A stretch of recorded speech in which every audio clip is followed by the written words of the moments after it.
AP మండలిలో అధికార ప్రతిపక్షాల మధ్య మాటల యుద్ధం జరిగింది. ప్రతిపక్ష నేత బొత్స సత్యనారాయణ, మంత్రి అచ్చెన్నాయుడు మధ్య డైలాగ్ వార్ నడిచింది. వైసీపీ హయాంలో రైతులకు చేసిందేమీ లేదని మంత్రి అచ్చెన్నాయుడు అన్నారు. రైతుల రుణమాఫీ బకాయిలు తామే తీర్చామని చెప్పారు. తాము ఇచ్చిన బాండ్లకు వైసీపీ ఎందుకు డబ్బు ఇవ్వలేదని ప్రశ్నించారు. రైతులకు 2 సార్లు రుణమాఫీ చేశాం, 3వసారి బాండ్లు ఇచ్చామని అన్నారు. మే నెల నుంచి అన్నదాత సుఖీభవ పథకాన్ని అమలు చేస్తున్నట్లు మంత్రి అచ్చెన్నాయుడు తెలిపారు. అర్హత కలిగిన రైతులందరికీ 20,000 రూపాయల నగదు అందజేస్తామని చెప్పారు. కౌలు రైతులకు అన్నదాత సుఖీభవ అమలుపై విధి విధానాలను ఖరారు చేస్తున్నామని తెలిపారు. రైతులను గత వైసీపీ ప్రభుత్వం మోసం చేసిందని, కూటమి ప్రభుత్వం రైతులకు అండగా ఉంటుందని చెప్పారు. వైసీపీ పాలనలో వ్యవసాయ రంగం తీవ్రంగా నష్టపోయిందని అచ్చెన్నాయుడు విమర్శించారు.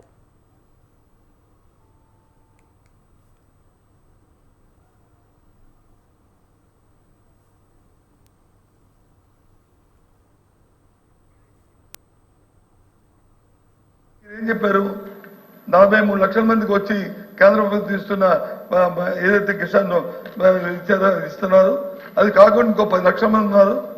అంటే గత సంవత్సరం ఇచ్చిన 53 లక్షలు, ఏదైతే 53 లక్షల పైసలకి ఏదైతే లాస్ట్ టైం మేము రైతు భరోసా ఇచ్చామో అంత ఉన్నారు. ఇంకంతకంటే ఎక్కువ కూడా ఉండొచ్చు అనేది మంత్రి గారు కమిటీ అయ్యారు. అధ్యక్ష, సుమారు 53 లక్షలు ఏదైతే రైతు భరోసా ఇచ్చారో లాస్ట్ టైం, దానికి ఆ క్రైటీరియా ఇచ్చి అంతమందికి ఇస్తాం నేను కమిటీ అయ్యారు కాబట్టి ఇవ్వండి. దానికి తగ్గట్టు బడ్జెట్లో వచ్చి కేటాయింపులు దాన్ని ఏ రకంగా సేకరించుకుని ఇవ్వండి. మాకే అభ్యంతరలే, ఇవ్వండి. ఇవ్వాలనే కోరిక, ఇవ్వాలనే మా డిమాండ్. ఈ ప్రభుత్వానికి రైతుల పట్ల చిత్తశుద్ధి లేదు, రైతుల పట్ల న్యాయం చేయడానికి వాళ్ళకి నమ్మకం లేదు. ఈ సభలో మాట బయట మాట చెప్తున్న ఈ సందర్భంలో రైతుల పట్ల మేము డిమాండ్ చేస్తూ రైతుల పట్ల ఈ సభ నుంచి ఈ ప్రశ్నకి వాకౌట్ చేస్తున్నాం. అధ్యక్ష,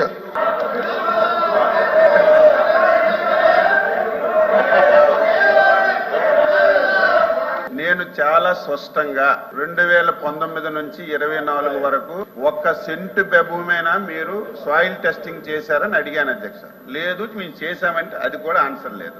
మెకనైజేషన్ కింద ఎక్కడైనా కొడవల పిడైనా కొన్నారంటే దానికి ఆన్సర్ లేదు. అధ్యక్ష, అతి ప్రాధాన్యత కలిగింది డ్రిప్ స్ప్రింక్లర్ ఇరిగేషన్స్ కింద మీరు ఎక్కడైనా ఒక రైతుకు మేలు చేశారంటే అది లేదు. అధ్యక్ష, మీరు వచ్చేసరికి 1600 కోట్లు రైతులకు బకాయిలు పెడితే మా సోదరులు మనోహర్ గారు ఒక సంతకంతో బకాయిలు తీర్చి ఈ సంవత్సరం ధాన్యం కొన్నటువంటి 24 గంటల్లో రైతుకి డబ్బులేసి దేశంలో ఒక చరిత్ర సృష్టించామని చెప్తే దానికి ఆన్సర్ లేదు. అధ్యక్ష, మీరు వ్యవసాయాన్ని ఉద్ధరిస్తే 22.89 ఉన్నటువంటి వ్యవసాయ గ్రోత్ 6.7% తగ్గిపోయింది. అధ్యక్ష, మొన్న 2023-24 అధ్యక్ష, వాళ్ళ మహానుభావుల చేతుల నుంచి మేము అధికారం తీసుకున్నప్పటికీ వ్యవసాయంలో గ్రోత్ 3.49% తగ్గిపోయింది. ఇదే నేను రాసిన లెక్కల. తల్లికి వందనం పథకంపై మండలిలో నారా లోకేష్ క్లారిటీ ఇచ్చారు. ఈ పథకాన్ని ప్రభుత్వం ప్రతిష్టాత్మకంగా తీసుకుందన్నారు. ఇంట్లో చదువుకునే బిడ్డలందరికీ తల్లికి వందనం వర్తిస్తుందని స్పష్టం చేశారు. తల్లికి వందనం పథకంపై శాసనసభలో వైసీపీ సభ్యులు పంపిన ప్రశ్నకు మంత్రి సమాధానం ఇచ్చారు. తల్లికి వందనం పథకానికి సంబంధించిన గైడ్ లైన్స్ త్వరలో ఇస్తామని చెప్పారు.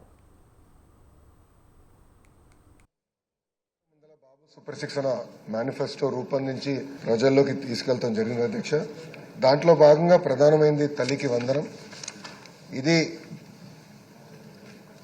తెలుగుదేశం పార్టీ ప్రతిపక్షంలో ఉన్నప్పుడు ప్రజల దగ్గరికి వెళ్ళినప్పుడు కేవలం ఒక్క బిడ్డకే కాదు, ఇంట్లో ఎంతమంది బిడ్డలుంటే అంతమంది బిడ్డలకి ఆర్థిక సాయం చేస్తే బాగుంటుందని ప్రధానంగా కోరటం జరిగింది.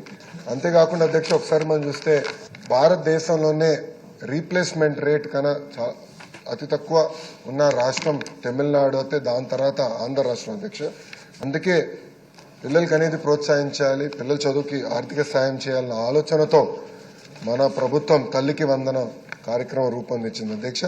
అధ్యక్ష, మనం ఒక్కసారి చూస్తే గత ప్రభుత్వం తల్లికి వందనం కింద సుమారుగా సంవత్సరానికి 5,540 కోట్ల రూపాయలు ఖర్చు పెట్టింది. అధ్యక్ష, సంవత్సరానికి.